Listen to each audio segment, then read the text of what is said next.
ಒಂದು ಚೇರ್ ಮೇಲೆ ಕುಂತು ಅವನ ಹೆಂಡತಿಗೆ ಶರ್ಟ್ಸ್ ತೊಗೊಂಬಂದ. ಅವಳು ಒಂದಿಷ್ಟು ಶರ್ಟ್ಸ್ ತಂದು ಅದರಲ್ಲಿ ಅವನು ಒಂದೊಂದೇ ನೋಡ್ತಿದ್ದ, ಅವನು ಒಗಿತಿದ್ದ, ಒಂದೇ ವಸ್ತು ಇಸ್ತ್ರಿ ಮಾಡಿ ಶರ್ಟ್ಸ್ ಅವನು ಒಗಿತಿದ್ದ. ಕಡೆ ಒಂದು ಶರ್ಟ್ ಆಯ್ಕೆ ಮಾಡ್ಕೊಂಡ, ಅದ್ರ ಕೂಡ ಒಂದು ಮ್ಯಾಚಿಂಗ್ ಪ್ಯಾಂಟು, ಅದಕ್ಕೆ ಕೂಡ ಒಂದು ಮ್ಯಾಚಿಂಗ್ ಶೂಸು ಹಾಕ್ಕೊಂಡು ಬಂದು ನಾನು ಕಾರ್ನಲ್ಲಿ ಬರ್ತೀನಿ ಅಂದ. ನಾನೇನು ಕಾರ್ನಾಗಿಲ್ಲಪ್ಪ, ಜೀಪ್ನಲ್ಲಿ ಬರ್ಬೇಕು. ಇಲ್ಲ ನಾನು ಕಾರ್ನಾಗ ಬರ್ತೀನಿ ಅಂದ್ರೆ ಅಷ್ಟು ನಮಗೆ ಯಂಗ್ಸ್ಟರ್ಸ್ ಇದ್ವಿ, ನಮಗೆ ಜೋಶ್ ಇತ್ತು. ನಾನು ಅವ್ನು ಉದ್ದು ಕೂದಲ ಇದ್ದ, ಉದ್ದು ಕೂದಲ ಹಿಡಿದು ಎತ್ತಿ ಜೀಪ್ನೇ ಹೋಗಿಸಿ. ನಾನು ವಿಜಯಕುಮಾರ್ ಡಂಬಾಳ್ ಅಂತ ರಿಟೈರ್ಡ್ SP, ನನಗಿರೋದು ಧಾರವಾಡದಲ್ಲಿ. ನಾನು ಹುಟ್ಟಿ ಬೆಳೆದಿದ್ದೆಲ್ಲ ಧಾರವಾಡದಲ್ಲೇ, ಯಾಕಂದ್ರೆ ನಮ್ಮ ಫಾದರ್ ಸರ್ವಿಸ್ನಲ್ಲಿ ಇದ್ರಿದು. ಒರಿಜಿನಲ್ ನೇಟಿವ್ ಪ್ಲೇಸ್ ನಮ್ಮದು ಕೊಪ್ಪಳ ತಾಲೂಕಾ ಗಟ್ಟಿಡ್ಯಾಳ ಅಂತ ವಿಲೇಜು. ಅಲ್ಲಿ ಲ್ಯಾಂಡೆಡ್ ಪ್ರಾಪರ್ಟಿ ಅದೆಲ್ಲ ಇದೆ ನಮ್ಮ ಫಾದರ್ದು. ಆಮೇಲೆ ನಾನು ಇಲ್ಲಿ ಸ್ಕೂಲಿಂಗ್ ಸೈಂಟ್ ಜೋಸೆಫ್ ಹೈಸ್ಕೂಲ್ನಲ್ಲಿ ಫ್ರಮ್ ಫಸ್ಟು SSLC ವರೆಗೆ ಸೈಂಟ್ ಜೋಸೆಫ್ ಹೈಸ್ಕೂಲ್ನಲ್ಲಿ ಓದಿದ್ದು. ಅದಾದ ನಂತರ ಕರ್ನಾಟಕ ಕಾಲೇಜಿನಲ್ಲಿ PUC ಮತ್ತು ಡಿಗ್ರಿ. ನನಗೆ ಬಿಗಿನಿಂಗಿಂದ ಪೊಲೀಸ್ ಡಿಪಾರ್ಟ್ಮೆಂಟ್ ಜಾಯ್ನ್ ಆಗಬೇಕನ್ನೋ ಇಂಟ್ರೆಸ್ಟ್ ಇದ್ದಿದ್ದರಿಂದ ನಾನು ಡಿಗ್ರಿಯಲ್ಲಿ criminology and forensic science subjects ಆಯ್ಕೆ ಮಾಡಿಕೊಂಡು ಅವುಗಳನ್ನು ಮೇಜರ್ನಲ್ಲಿ ನಾನು ಡಿಗ್ರಿ ಕಂಪ್ಲೀಟ್ ಮಾಡಿದೆ ಮತ್ತು NCCಯಲ್ಲಿ C ಸರ್ಟಿಫಿಕೇಟನ್ನು ಕಂಪ್ಲೀಟ್ ಮಾಡಿದೆ. 79-80 ನಮ್ಮದು ಗ್ರ್ಯಾಜುಯೇಷನ್ ಮುಗೀತು. 80 sub inspector post Call of for ಮಾಡಿದ್ರು. ನಾನು ಅಪ್ಲೈ ಮಾಡಿದ್ದೆ. 81 ರಿಸಲ್ಟ್ಸ್ ಬಂತು. ಆ ಬ್ಯಾಚ್ನಲ್ಲಿ 200 ಜನ PSI ಸೆಲೆಕ್ಷನ್ ಆಯಿತು. ಆ 200 ಜನರ ಪೈಕಿ ನಾನು I was the topper of the list. 1981 batch was the topper. ಅಲ್ಲಿಂದ 1 ವರ್ಷ ಟ್ರೈನಿಂಗ್ ಮೈಸೂರಲ್ಲಿ ಟ್ರೈನಿಂಗ್ ಆಯ್ತು. ಅದಾದಮೇಲೆ ಪ್ರೊಬೇಷನರ್ ಅಂತ ಗುಲ್ಬರ್ಗ ಡಿಸ್ಟಿಕ್ಕಿಗೆ ಬಂದೆ. ಅಲ್ಲಿ both physical and academic training ಕೊಡ್ತಾರೆ. ಸಬ್ಜೆಕ್ಟ್ಸ್ ಎಲ್ಲ ಲಾ ಸಬ್ಜೆಕ್ಟ್ಸ್ ಎಲ್ಲರೂ ಕಲಿಸ್ತಾರೆ. ಆಮೇಲೆ police manual rules and regulations ಬಗ್ಗೆ ಕಲಿಸ್ತಾರೆ. ಆಮೇಲೆ ಬೆಳಗ್ಗೆ 5:30 ಆ್ಯಕ್ಟಿವಿಟಿ ಸ್ಟಾರ್ಟ್ ಆಗಿದ್ದು ಸಾಯಂಕಾಲ 7:30ವರೆಗೂ ಕಂಟಿನ್ಯೂಸ್ ಫಿಸಿಕಲ್ ಆ್ಯಕ್ಟಿವಿಟೀಸ್ ಇರ್ತದೆ. ಪರೇಡು, ಅಥ್ಲೆಟಿಕ್ಸು, ಗೇಮ್ಸು, ಆಮೇಲೆ ಎಕ್ಸಸೈಸು ಅವೆಲ್ಲ ಇರ್ತದೆ. ಎವ್ರಿ ಡೇ ಈವ್ನಿಂಗ್ ಆಯಿತು, ರಾತ್ರಿ ಆಯ್ತಂದ್ರೆ ಊಟ ಮಾಡಿ ನೆಲ ಸಿಕ್ಕರೂ ಸತೆ ಮಲಗುವಷ್ಟು ಟೈರ್ಡ್ನೆಸ್ ಆಗಿರ್ತದೆ. Training will be very tough. And ನಮಗೆ ಲಕ್ಕಿಲಿ ನಾಗನೂರ್ ಅಂತೇಳಿ ಪ್ರಿನ್ಸಿಪಲ್ ಇದ್ರು. ಅವರು he gave us, we can never forget him because he molded us into officers. And ನಮಗೆ ಆಫೀಸರ್ಸ್ ಕ್ವಾಲಿಟೀಸ್ ಎಲ್ಲ ಕಲಿಸಿದ್ದವ್ರೆ ಮತ್ತು ಭಾಳ ಫೇರ್ ಆಗಿ ಡೀಲ್ ಮಾಡಿದ್ರು ನಮ್ಮ ಟ್ರೈನಿಂಗು. ನಾವು we are very lucky to have undergone training under his guidance. And all the subject lecturers were also very good. So we learned a lot from the training. And then after that we were ನಮಗೆ professional ಅಂತ 1 ವರ್ಷ ಒಂದೊಂದು ಡಿಸ್ಟಿಕ್ಕಿಗೆ allot ಮಾಡಿದರು. ನನಗೆ Gulbarga district allot ಮಾಡಿದರು. ಗುಲ್ಬರ್ಗ ಡಿಸ್ಟಿಕ್ನಲ್ಲಿ 1 ವರ್ಷ ನಾನು 3-4 police ಸ್ಟೇಷನ್ನಲ್ಲಿ ಪ್ರೊಫೆಷನರಿ training ತೊಗೊಂಡೆ, ಅಂದರೆ practical training. Though we had no independent powers to register cases and investigate. ನಾವು used to assist seniors and the seniors used to guide us.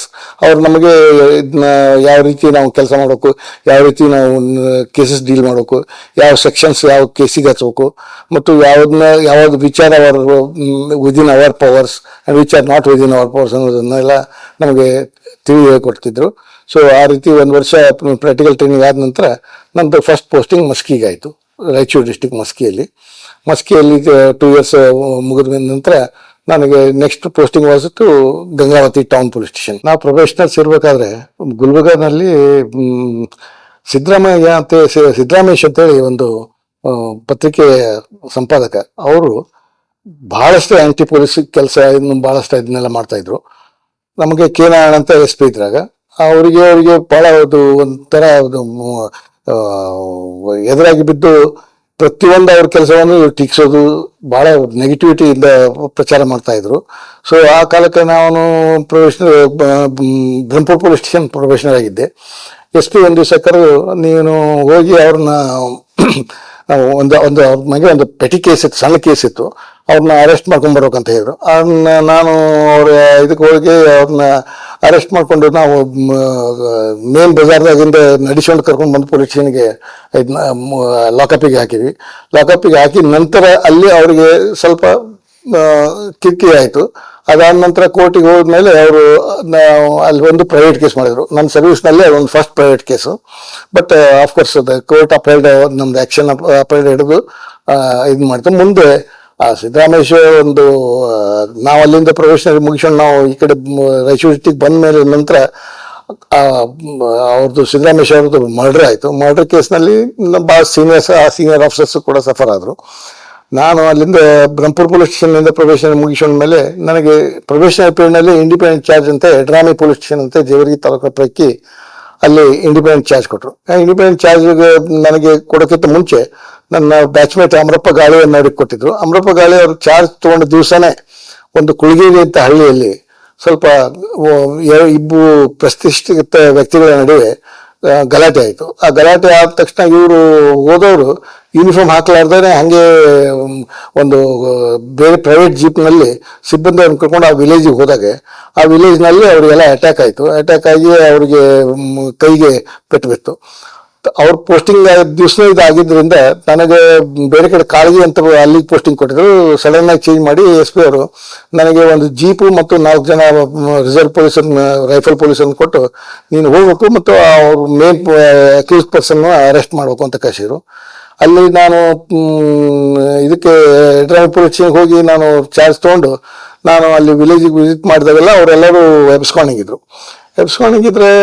ಅವ್ರನ್ನ ಹುಡ್ಕೋದು ಪ್ರತಿಷ್ಠಿತ ಕುಳಗೇರಿ ಚನ್ನಬಸಪ್ಪ ಅಂತ ಒಬ್ರು, ಆಮೇಲೆ ಕುಲಕರ್ಣಿ ಅಂತ ಅವ್ರ ಅಪೋಸಿಟ್, ಇಬ್ರು ಮೊದಲೇ ಜೊತೆಗಿದ್ದವರು. ಆಮೇಲೆ ಅವರವರಿಗೆ ಬೆಳೆದು ಹಳ್ಳಿನೇ 2 ಗುಂಪಾಗಿ ಪರಿವರ್ತಿಸಿತ್ತು. ಪ್ರತಿಯೊಂದಕ್ಕೂ ಗಲಾಟೆಗಳಾಗ್ತಿತ್ತು ಅಲ್ಲಿ. ಆಮೇಲೆ ಈ ಚನ್ನಬಸಪ್ಪ ಕುಳಗೇರಿ ಅಂತ ಕಂಪ್ನಿ ಅವ್ರನ್ನ ಅರೆಸ್ಟ್ ಮಾಡ್ಬೇಕಂತ ಮಾಡಿದ್ರೆ ಅವರು ಅಲ್ಲಿಂದ ಎಬ್ಸ್ಕೊಂಡಿಂಗಾಗಿ 20 ಜನ ಅವರು ಕಂಟಿನ್ಯೂಸ್ ಆಗಿ ನಾವು ಎಲ್ಲಿ ಹುಡುಕಿದ್ರು ಸಿಗ್ತಾ ಇರ್ಲಿಲ್ಲ. ಇಂಥಲ್ಲಿ ಇದ್ದಾರೆ ಅಂತ ಅವ್ರದ್ದು ಇನ್ಫಾರ್ಮೇಶನ್ ಬಂದು ನಾವು ಅಲ್ಲಿ ತಲುಪೋ ಅಷ್ಟೊತ್ತಿಗೆ ನಮಗೆ ಒಂದು 2-3 ತಾಸಿನ ಹಿಂದೆ ಅವರು ಅಲ್ಲಿಂದ ಖಾಲಿ ಮಾಡಿ ಹೋಗಿದ್ದಾರೆ ಅಂತ ಸುದ್ದಿ ಬರ್ತಿತ್ತು. 2-3 ಸರಿ ಈ ರೀತಿ ಆದ್ಮೇಲೆ ನಾವು ಯೋಚನೆ ಮಾಡಿದ್ವಿ ಇದು ಹೆಂಗೆ ಯಾಕಾಗ್ತಾ ಇದೆ ಅಂತ. ಆಮೇಲೆ ನಮ್ಮ ಒಬ್ಬ ಕಾನ್ಸ್ಟೇಬಲ್ ಹೇಳ್ದ, ಆ ಕುಳಗೇರಿ ಚನ್ನಬಸಪ್ಪ ಅವರು ಭಾಳ ಕ್ಲೋಸ್ ಸಂಬಂಧಿ ಒಬ್ಬ ಕಾನ್ಸ್ಟೇಬಲ್ ನಮ್ಮ ಸ್ಟೇಷನ್ನಲ್ಲಿ ಇದ್ದಾರೆ ಅಂತ ಹೇಳಿದ್ರು. ಸೊ ನಾವು ಆಯ್ತು ಅಂತ ನಮಗೆ ಗೊತ್ತಾಯ್ತು ಇವನೇ ಇನ್ಫಾರ್ಮೇಶನ್ ಕೊಡ್ತಾ ಇದ್ದಾನೆ ಅವರಿಗೆ ಅಂತ. ಸೊ ನಾವು ಏನು ಮಾಡಿದ್ವಿ, ಅವನಿಗೆ ಒಂದು ಬೆಂಗಳೂರದ್ದು ಒಂದು ವಾರದ ಡ್ಯೂಟಿ ಇತ್ತು. ಅವನಿಗೆ ಬೆಂಗಳೂರಿಗೆ ಡಿಸ್ಪ್ಯಾಚ್ ಮಾಡಿ ಆಮೇಲೆ ನಾವು ಅವ್ನ ಇನ್ಫಾರ್ಮೇಶನ್ ತೆಗೆದ್ರೆ ಅವ್ರು ಸಿಂದಗಿಯಲ್ಲಿ ಇದ್ದಾರೆ ಅಂತ ಗೊತ್ತಾಯ್ತು. ಸಿಂದಗಿಗೆ ಹೋಗಿ ಅವನ್ನ ಅರೆಸ್ಟ್ ಬಂದ್ವಿ. ಅರೆಸ್ಟ್ ಬಂದ್ಮೇಲೆ ನಾವು ಅವಾಗ ಇನ್ನೂ ಪ್ರೊಫೆಷನಲ್ ಇದ್ದದ್ರಿಂದ ನಮಗೆ ಇನ್ನೂ ಜಾಸ್ತಿ ಹುರುಪಿತ್ತು, ಜಾಸ್ತಿ ಜೋಶ್ ಇತ್ತು. ಅವ್ರನ್ನೆಲ್ಲ ಕುಳಗೇರಿ ಅವಾಗ ಯಡ್ರಾಮಿ ಅವಾಗ ಸಣ್ಣ ಊರು, ಸಣ್ಣ ಮಾರ್ಕೆಟ್. ಆ ಸಣ್ಣ ಮಾರ್ಕೆಟ್ನಲ್ಲಿ ಅವ್ರನ್ನ ಚೈನು ಹೈಡ್ ಕಪ್ಸು ಹಾಕಿ ಮೆರವಣಿಗೆ ಮಾಡಿದ್ವಿ. ಮೆರವಣಿಗೆ ಮಾಡಿದ ನಂತರ ಅವ್ರನ್ನ 107 ಒಂದು ಪ್ರಿಕಾಷನರಿ ಕೇಸ್ನಲ್ಲಿ ತಹಸೀಲ್ದಾರ್ ಮುಂದೆ ಪ್ರೊಡ್ಯೂಸ್ ಮಾಡಿ ರಿಮಾಂಡ್ ಕಳಿಸಿದ್ವಿ. ಆ ರಿಮಾಂಡಿಗೆ ಕಳಿಸಿದ ಕೇಸು ಬಹಳ ದೊಡ್ಡ ಚರ್ಚೆ ಆಗಿ ಆಗ ಅವರು ಕಾಂಗ್ರೆಸ್ಗೂ ಬೇಕಾದವರಿದ್ರು, BJP ಜನತಾದಳಕ್ಕೂ ಬೇಕಾದವರಿದ್ರು. ಜನತಾದಳದಿಂದ ಆಗ ಬಾಪುಗೌಡ ದರ್ಶನಾಪುರ ಅವರು ಚೀಫ್ ವಿಪ್ ಗೌರ್ಮೆಂಟ್ ಆಗಿದ್ರು. ಈ ಕಡೆ ಜೇವರ್ಗಿಗೆ ಧರ್ಮ್ ಸಿಂಗ್ ಅವರು MLA ಅವರಾಗಿದ್ರು. ಸೊ 2 ಜನ ಅಸೆಂಬ್ಲಿಯಲ್ಲಿ ಗಲಾಟೆ ಮಾಡಿ ಒಂದು COD ಎನ್ಕ್ವೈರಿ ಹಾಕಿದ್ರು. So first time in my life COD enquiry face ಮಾಡಿದ್ವಿ ಪ್ರೊಫೆಷನಲ್ ಪೀರಿಯಡ್ನಲ್ಲೇ. COD ಎನ್ಕ್ವೈರಿ ಫೇಸ್ ಮಾಡಿದಾಗ ಆಗ FTR ಕೊಲಾಸೋ ಅಂತೇಳಿ DIG ಅವರು ಪೂರ್ತಿ ಸಪೋರ್ಟ್ ಮಾಡಿ ಅದರಲ್ಲಿ ತಪ್ಪೇನಿಲ್ಲ ಒಂದು ಮೆಮೊ ಕೊಟ್ಟು ಸಿಂಪಲ್ ಆಗಿ ಅದನ್ನ ಮುಗಿಸಿತ್ತು.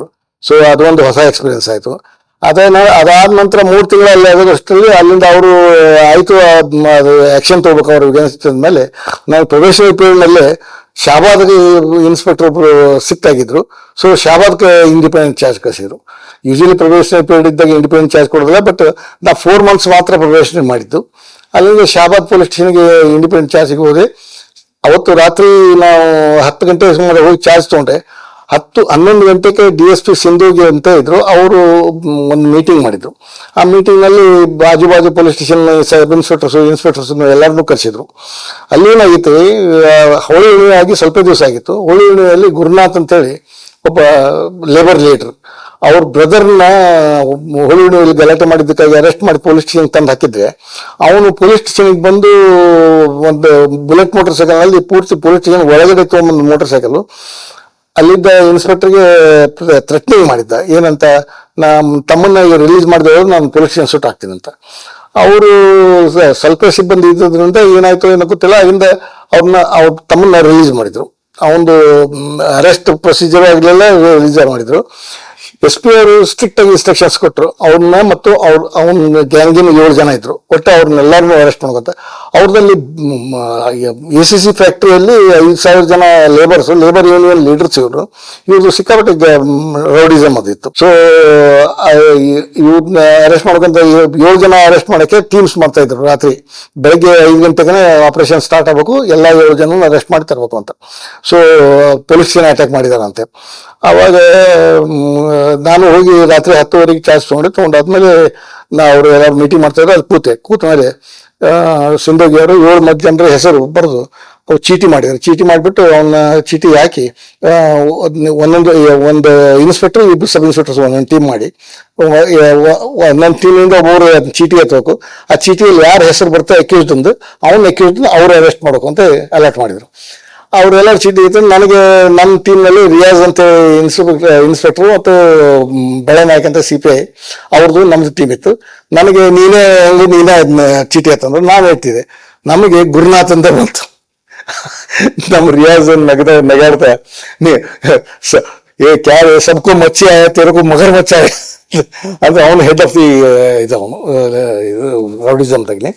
ಸೊ ಆಯ್ತು ಅಂತೇಳಿ ಬೆಳಿಗ್ಗೆ 5 ಗಂಟೆಗೆ ಹೋದ್ರೆ ಆ ಮನುಷ್ಯ ಹೋಗಿ ಬಾಗಿಲ ಬಡಿದ್ರೆ ಪೊಲೀಸ್ ವ್ಯಾನ್ ಹೊರಗಡೆ ನಿಂತಿದೆ, ಪೊಲೀಸ್ ಜೀಪ್ ನಿಂತಿದೆ, ಆಫೀಸರ್ಸ್ ನಿಂತಿದ್ವಿ, ಪೊಲೀಸ್ ಒಂದು 10 ಜನ ಪೊಲೀಸರು ನಿಂತಿದ್ವಿ.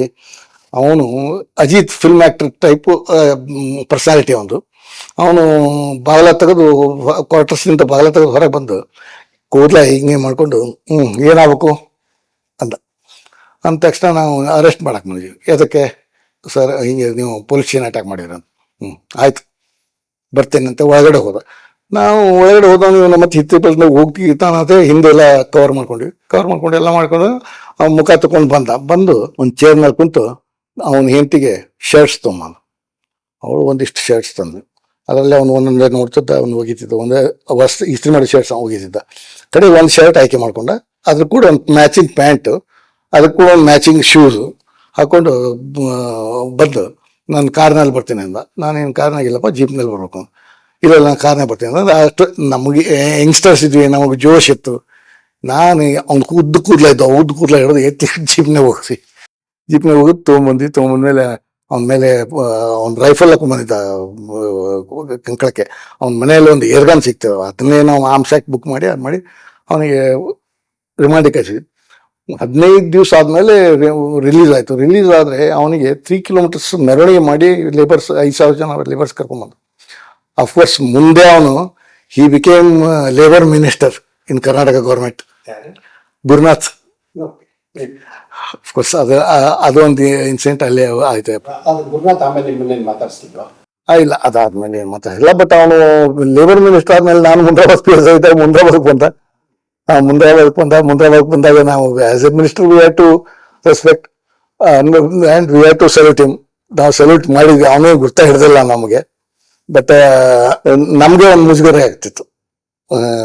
But it's okay, in the line of duty ಏನ್ ಮಾಡೋಕಿತ್ತು ಮಾಡ್ಬೇಕು ಆಯ್ತು. ಹಾಗೆ ಅದೇ ವ್ಯಕ್ತಿ ಮಿನಿಸ್ಟರ್ ಆಗಿ ನಿಮ್ಮ ಹತ್ರ ಬಂದಾಗ ನೀವು ಸೆಲೆಕ್ಟ್ ಮಾಡ್ಬೇಕಂತ ಪರಿಸ್ಥಿತಿ ಅದು ಬಂತು. ಮುಜುಗರ ಏನು ಮಾಡೋಕ್ಕಾಗಲ್ಲ. ಇಲ್ಲ ಅವ್ರು ಏನದನ್ನ he did not recognise me. Of course ಅವರು ಒನ್ ಡೇ ಹಾಲ್ಟ್ ಇದ್ರು ಅವರಿಗೆ ಪ್ರೋಟೋಕಾಲ್ ಪ್ರಕಾರ ಏನು ಫಾರ್ಮಾಲಿಟೀಸ್ ಮಾಡೋಕೆ ಅದನ್ನೆಲ್ಲ ಮಾಡಿದ್ವಿ. ನಮ್ಮ ಮುಜುಗರ ಆಗ್ತಿತ್ತು, ಬಟ್ ಏನು ಮಾಡೋಕ್ಕಾಗಲ್ಲ. being in that rank and he being a minister, we had to follow the protocol. Okay. It was compulsory. We had to do it.